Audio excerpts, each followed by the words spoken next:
Sejam muito bem-vindos. Evangelho do Amor. Uma palavra que Deus colocou no meu coração, e eu preciso que você abra a sua Bíblia em Gênesis, no capítulo de número 37, o versículo é o de número 5. Gênesis 37, verso 5. Depois, se você puder se manter com a Bíblia aberta e acompanhando, vai ser bem importante. Nos diz assim a palavra do Senhor: teve José um sonho e o relatou aos seus irmãos, por isso o odiaram ainda mais. Deixa eu ler de novo. Não, volta lá no... E teve José um sonho. Você pode repetir comigo? E teve José um sonho e o relatou aos seus irmãos, por isso o odiaram ainda. Feche seus olhos. Senhor nosso Deus e Pai, em nome de Jesus, eis aqui a Tua palavra, continua falando conosco. Fala conosco aquilo que nós nem viemos muito animados para ouvir, mas fala conosco aquilo que nós estamos precisando ouvir. Tira-nos do conforto da mesmice e nos coloque no confronto das mudanças, pois a Tua palavra tem poder para mudar a história da nossa vida, em o nome de Jesus. Você pode dizer amém? Amém. Glória a Deus. Esse é o momento em que vai começar a se relatar a história de um jovem, 17 anos de idade, era José. Um dos grandes homens do Velho Testamento, mas alguém que de uma forma muito centrada, muito equilibrada, cresceu ao longo da história. Ele é alguém que nos ensina que a maneira mais segura até hoje de se subir ainda se chama escada, que nos oferece a oportunidade de irmos um degrau de cada vez. Eu costumo dizer que quem nasce grande é monstro, certo? Nada melhor do que galgar, do que crescer, do que não queimar etapas, do que viver, certo? Os momentos, sejam eles fáceis ou difíceis da vida, que vão nos levar para a próxima fase, para o próximo estágio. José, o presente momento, ele é o irmão mais novo, só Benjamim nasce depois dele.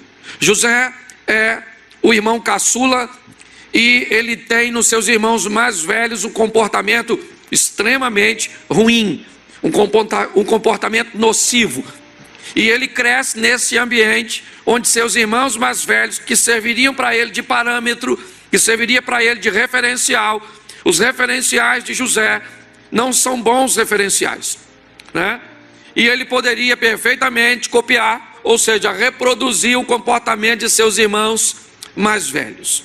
Mas vamos dar uma olhadinha, porque o texto diz que esses irmãos mais velhos não gostavam dele, tinham alguns problemas. Mas vamos dar uma olhadinha em quem é esse moço para você entender e onde ele conseguiu chegar. O texto começa dizendo que um homem está fugindo de um problema que teve com sua família. Seu irmão deseja matá-lo, e Jacó então é orientado por Isaac e Rebeca para ir para a terra dos parentes de Rebeca. E quando Jacó está chegando, ele se depara, para mim, uma das mulheres mais lindas da Bíblia, sem dúvida, seu nome Raquel, porque ninguém ia trabalhar o tanto que esse cara trabalhou para casar com a mulher feia. Não é verdade? Raquel devia ser uma coisa extraordinária, que o camarada ele vai trabalhar praticamente 14 anos para casar com a dona, certo? E eu imagino a primeira forma de pagamento seria 7 anos. E Raquel, uma menina nova, que vai ter o privilégio, e ela sabe disso, o único que não sabe é Jacó, que ela vai se casar, provavelmente primeiro que sua irmã Leia, ou Lia, num ambiente que isso não era comum. E muito mais, quando Raquel passava na rua, ela lidava com um ambiente emocional tão gostoso de ser uma mulher tão valorizada, que tinha um cara 7 anos trabalhando para casar com ela. Ok? Então eu imagino a valorização, a postura de uma mulher que sabe que tem um cara trabalhando 7 anos de graça só para casar com ela. Eu não é? Isso devia ser algo que encheria o ego de qualquer mulher.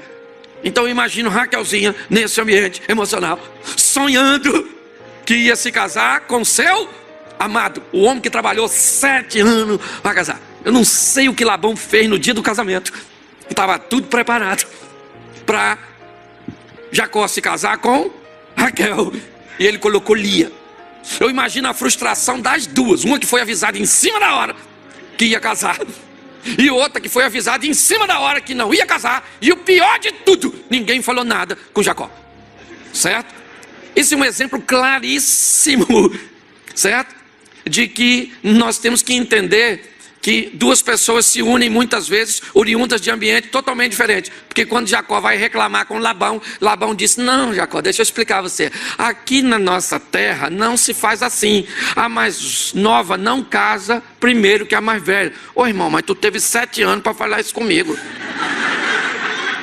No dia do casamento me deu essa dona que tem o olho para arquibancada, o outro para geral. É ou não é verdade? Uma dona bagunçada. Escute só. Mas o que eu quero que você entenda, não é disso que eu vou falar. Mas eu quero que você entenda que Jacó é filho de uma mulher sonhadora. Certo? Durante muitos anos, José é filho de uma mulher sonhadora. Jacó colocou no coração de Raquel o sonho de se casar com um homem bom, com um homem que a amava, com um homem que a valorizava. Então eu imagino, depois que José nasceu, José é um dos últimos filhos de Jacó. Rubem, Simeão, Levi, Isacar, Zebulun, Gade, Azer, toda essa patota nasceu primeiro. E Raquelzinha sonhando em ser mãe. Ficou tão difícil o convívio dos dois que um dia Raquel olhou para Jacó e disse: me dá filho, senão eu morro. Deu um problema que quase deu separação. Jacó falou: sou eu, Deus para te dar filho? Filho eu estou fazendo na sua irmã e nas outras. Se tem alguém improdutivo aqui é você. Deu uma confusão danada. Não sei se tiveram que fazer um encontro de casais para não separar. Também não sou obrigado a saber tudo. Não, mas eu quero que você entenda que Raquel era uma mulher sonhar. E quando José nasceu, um povo que vivia extremamente ligado à tradição oral, eu imagino Raquel contando para José quem era ele. José, você é produto de um sonho que eu sonhei a minha vida inteira em ter você. Seu pai trabalhou 7 anos para casar comigo. Tá vendo aquela megera que tem um montão de filho? Ela não era para ser a mulher do Jacó, porque Jacó nem gostava dela. Ele me ama, aquela coisa toda. E eu imagino José crescendo num ambiente onde ele ouvia história de sonhos. Talvez isso nos faça entender porque ele é o único numa família agora de 11, 10 homens e uma mulher que não sonha. O único a sonhar nessa família é José. E provavelmente porque ele é um sonhador, porque ele é filho de alguém que sonha, porque ele cresceu num ambiente onde se falava de sonhos. Sonhos vão fazer parte da história dele. Pastor, o que você quer dizer? Eu quero dizer uma coisa, meu filho: ande perto de gente sonhadora, ande perto de gente que pensa grande, de gente que quer ir longe, de gente que pode olhar para o impossível e dizer: o impossível vai se tornar possível, realidade. Saia de perto de gente pessimista, que vai dizer que está tudo muito difícil, que não vai dar, não dá mais para segurar, explode coração. Sai de perto dessa gente, ok?